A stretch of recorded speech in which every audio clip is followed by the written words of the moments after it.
Today, the latest weapons, coupled with the fighting skill of the American soldier, stand ready, on the alert all over the world to defend this country, you, the American people, against aggression. This is The Big Picture, an official television report to the nation from the United States Army. Now, to show you part of the big picture, here is Sergeant Stuart Queen.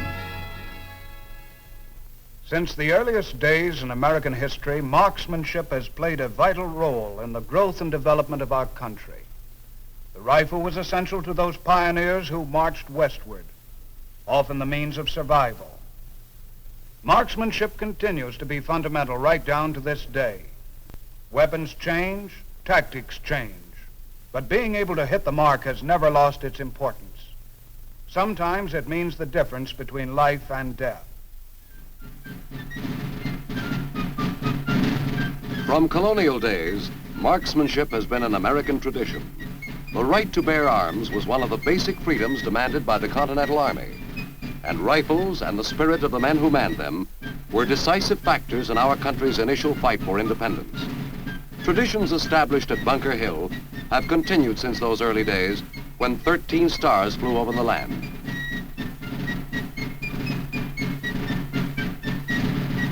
The Armory at Springfield, Massachusetts, has been an important source of history for American marksmen. President George Washington established it in 1794.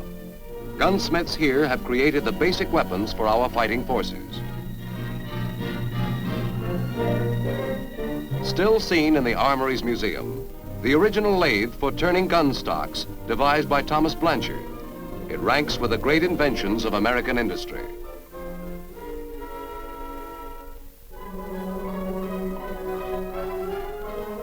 The Billinghurst Requa, one of the first attempts to increase the firepower of the soldier. One charge fired all the barrels. The Gatling gun, an early forerunner of automatic weapons, product of the mid-19th century and the beginnings of American mass production methods. War invariably accelerates the development of arms and new ways to put them to use. The Civil War saw the beginnings of increased effectiveness for the infantrymen. These scenes recreate the Battle of Bull Run.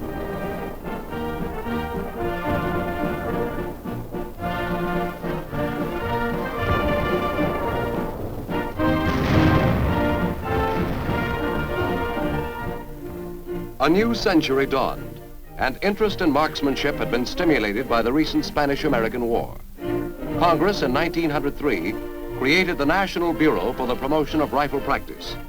The legislation, which was signed by President Theodore Roosevelt, called for the formation of a national body which would promote marksmanship. National Guard armories were built in the major cities, and men once more began developing their skills and techniques with firearms, and their training was not too soon. In Europe, German militarists were seeking to once again dominate that continent. By 1914, the highly trained troops of the Kaiser were on the march against the Allies. The world was plunged into war. By 1918, 1 million Americans were under arms on the battlefields of France.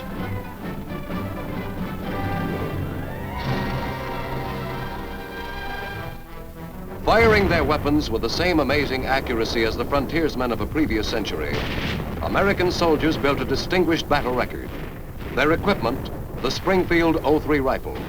They held fast on the banks of the Marne against superior numbers. New, more potent versions of the machine gun came off the production lines to support our soldiers. Other new weapons included the mortar and heavy artillery. World War I, the end of an old way of life and the beginning of the atomic age. Except for the military and law enforcement forces, most citizens bear arms only in pursuit of sport. During years of peace, they're out in ever-increasing hordes at the crack of dawn, waiting for a shot at a migratory bird in flight.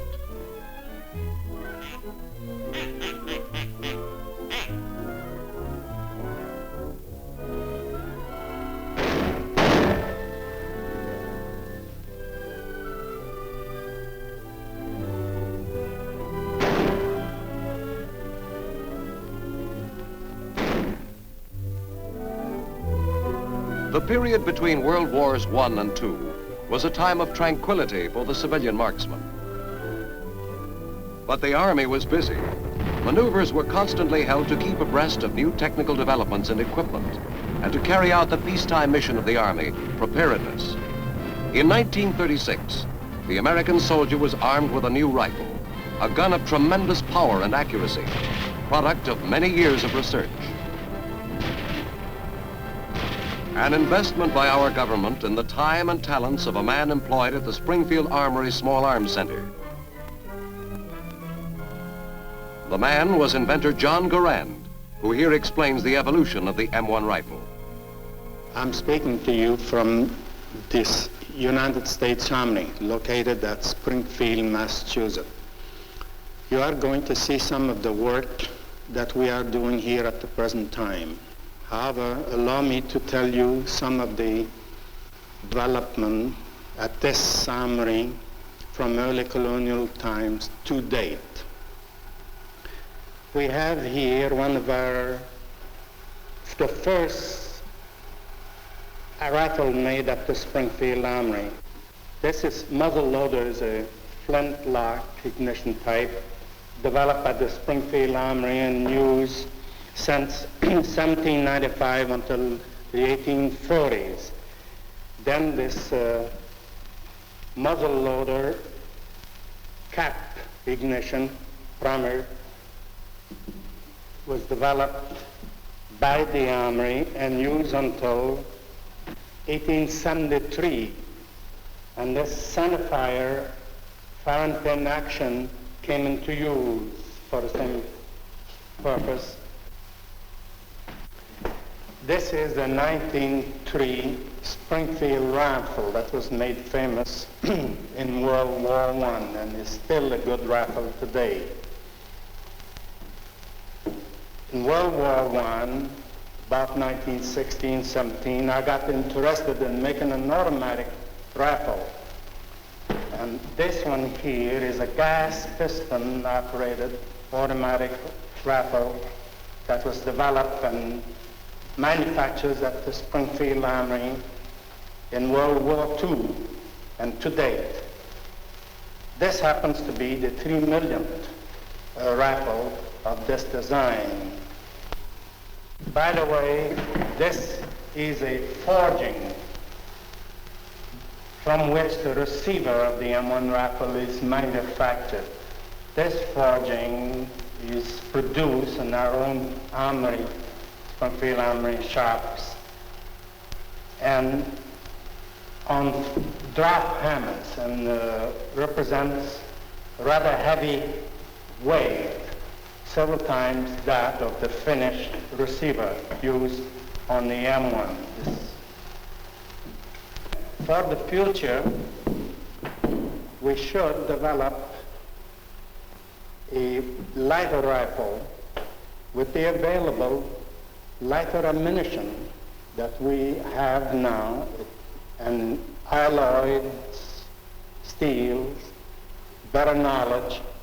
It should be a nice project for the younger generations to tackle and furnish our infantry with the best rifle in the world in years to come.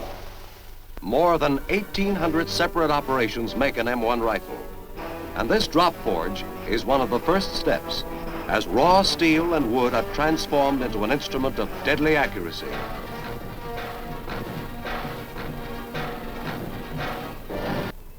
A far cry from the early days of gun manufacturing as practiced here at the Springfield Armory, when in 1 year, 1795, 40 employees turned out a total of 245 muskets. At its peak in modern times, daily production reached 4,600 rifles a day. But the use of machine tools has never affected the high standards of manufacture at Springfield, a tradition established right from the start, when gunsmiths had to pay for the material if they spoiled a part, and they faced fine or imprisonment if their gun didn't shoot straight.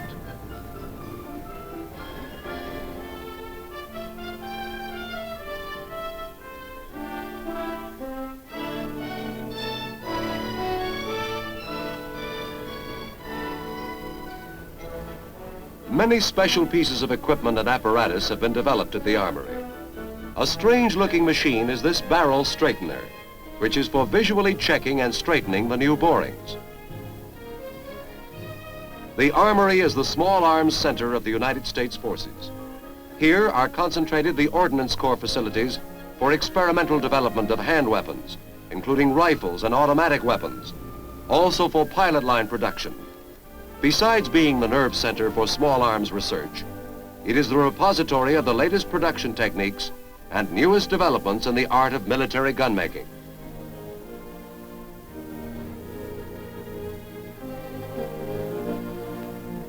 Constant inspections make certain that Springfield products measure up to specifications. The Armory also checks civilian-produced items for conformance to standards. The Inspection Division trains and supervises personnel assigned to civilian plants.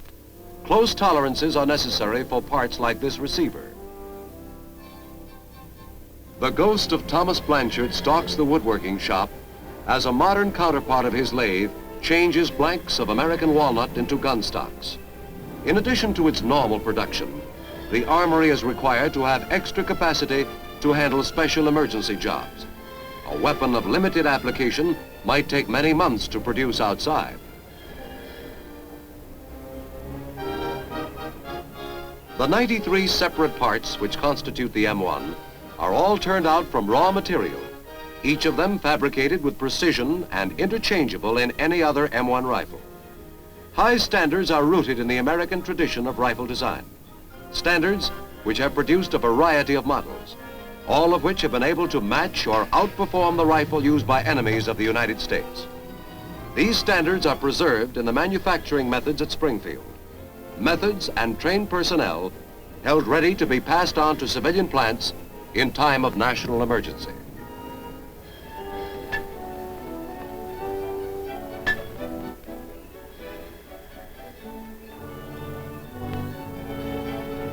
Test firing is one of the last inspections.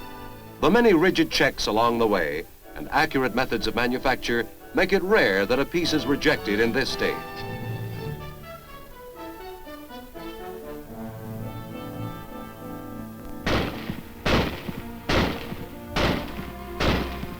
The tradition of Springfield Armory, pride in craftsmanship, together with willingness and a goal toward which to point, has resulted in superior results.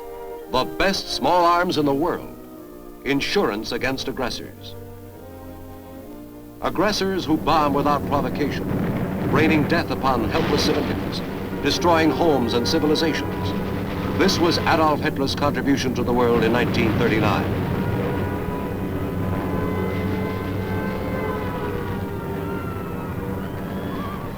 And while Congress considered action, Japan made her contribution.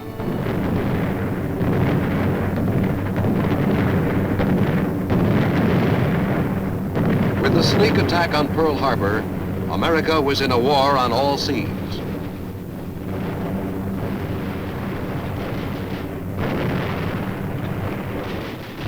Civilians became soldiers, millions of them, from all parts of the country, transplanted to the distant jungles of the Pacific, stacked against an enemy who had been preparing for years and was determined to fight to the death. Slogging and blasting their way from island to island, with every inch stiffly contested and every yard gained only through vicious fighting. New concepts quickly became routine as infantrymen developed the tactic of vertical envelopment. Taking a cue from the enemy, the Germans' successful airborne invasion of the island of Crete, American forces quickly enlarged the scope of the flying infantrymen and created a tremendous airborne striking force. But even though the tactics might be extraordinary, the paratrooper was still a rifleman, and when he landed, he fought with the same weapons as the infantrymen who advanced on foot.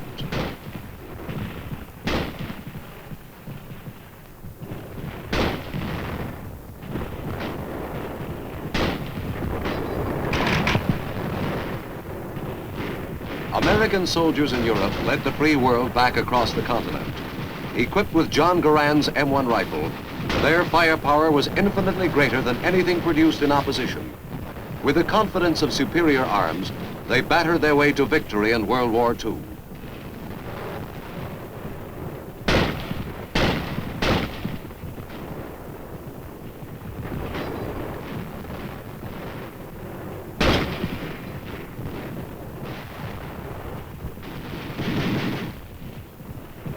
By 1945, it was back to the ways of peacetime. If you wanted to shoot, it was usually in some sort of competition. Targets made of clay.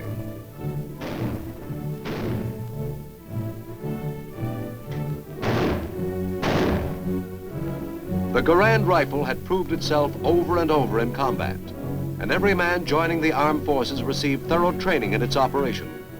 Indoctrination usually begins with a description of the piece. It doesn't weigh much, less than 10 pounds. For most recruits, this is the first contact with a basic weapon of the American Armed Forces.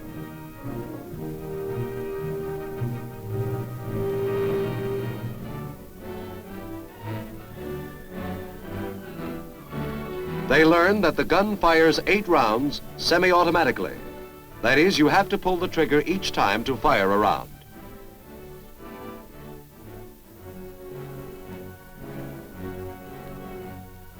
The use of the sling is described, and the new men are shown how it aids in accurate firing.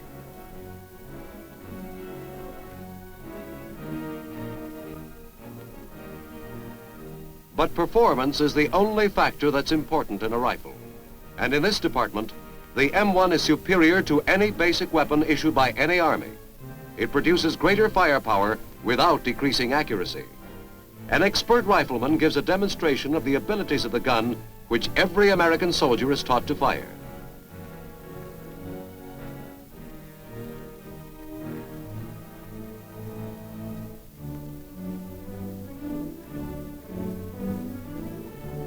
The rifle is first demonstrated being fired from a prone position.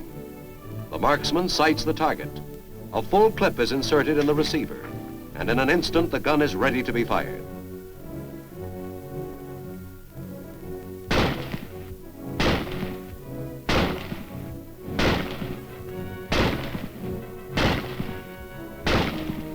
The cartridges are automatically ejected, and reloading is a simple operation. Simply insert another clip of 8 rounds and commence firing.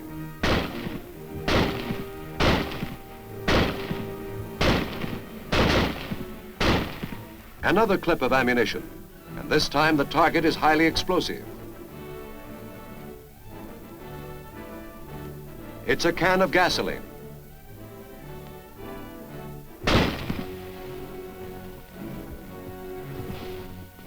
As new arms are developed, troops must undergo constant training in their use. When a new weapon such as the recoilless rifle comes off the production lines, it's a big job to teach its operation to millions of men.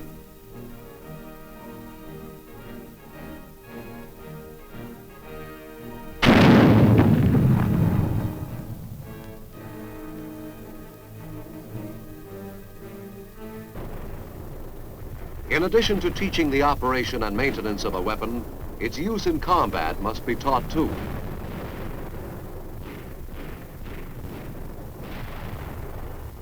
There is no margin for error when the chips are down, when the bullets and projectiles that fly overhead are real. A situation soon to come in the summer of 1950.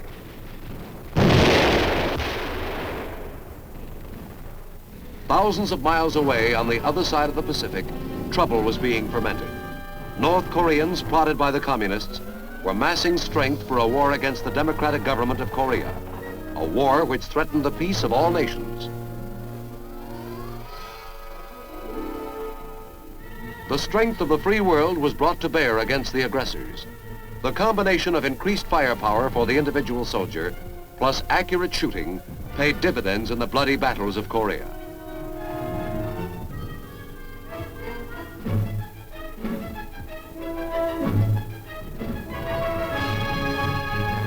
On the firing lines in the hills and mountains, American soldiers defended the cause of freedom and stopped the threat of communists overrunning the Far East.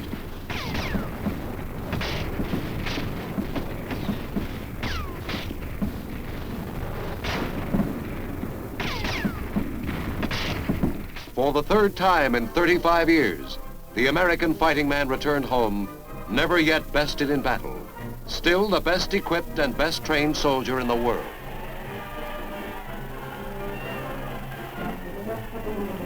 Once again, our Army took up its peacetime mission, preparedness and unrelenting vigilance, training in the use of newly invented devices such as the sniper scope, which gives a man eyes to see in the dark.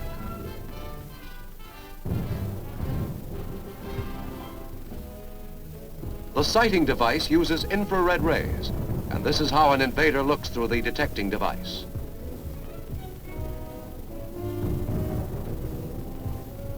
Camp Perry, Ohio, is the site of the World Series of Marksmanship, the national matches, sponsored jointly by the National Rifle Association and the National Board for the Promotion of Rifle Practice. Teams from military units are competing in the national trophy matches, while civilians compete for trophies in the NRA National Championships.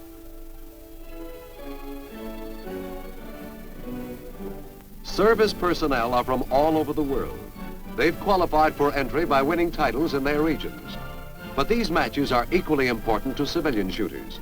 This is the culmination of a full year of practice and competition in which they have received much cooperation and encouragement from the military.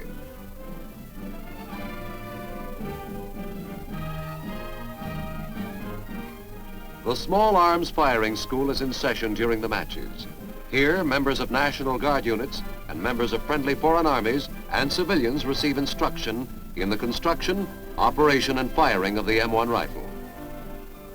These championship matches increase the knowledge and skill of the participants and are helpful to the Army-wide marksmanship training program. Men who can shoot and hit the target are usually able to teach others to do the same thing, both in the service and in the thousands of rifle clubs across the country. Some of these men will represent our country in international competitions, such as the Olympic Games and other World Championship rifle and pistol events. Trophies won by Army competitors at these national matches were presented in a ceremony at Washington, D.C. by Army Chief of Staff General Matthew B. Ridgway. Corporal Edward F. Grimes, Fort Evans, Massachusetts, presents the Daniel Boone Trophy. Corporal Grimes was the winner of the National Trophy Individual Rifle Match, defeating more than 750 competitors. This gave the Army victory in 3 of the 4 matches sponsored by the Army.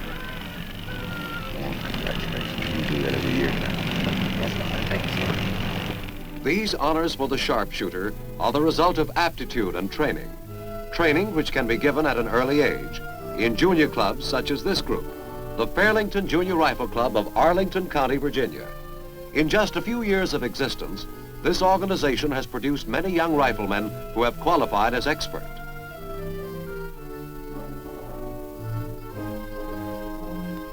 The group was organized by 12 members under a charter from the National Rifle Association and was thereafter immediately affiliated and enrolled with the Director of Civilian Marksmanship, Department of Army. In doing so, they became eligible for Army assistance as prescribed by law. One of the principal advantages is access and use of this government-owned firing range at Fort Belvoir. All regular summer and winter practice sessions of the club are held here.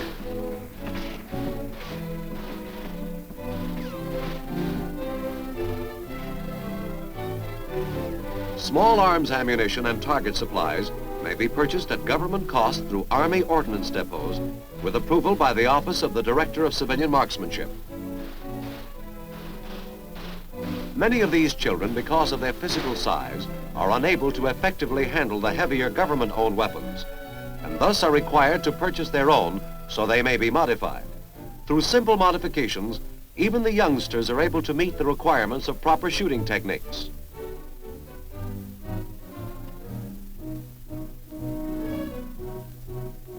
This club's competitive shooting program is fully attended by its membership, and it is this type of supervised activity which deters youngsters from falling into ways of juvenile delinquency. While the entire group has much team spirit, each individual is constantly striving for his or her own qualification awards. There is complete confidence in the leadership provided by the qualified instructors. Each member is trained in all of the same principles of marksmanship as taught by the Army.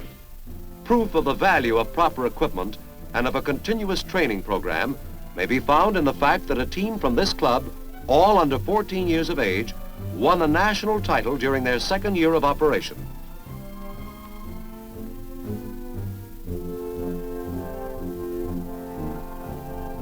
Assistance in the marksmanship training of the youth of America is an important function of the defense establishment.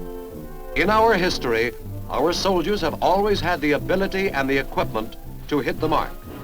Our future rests with youth to continue that tradition.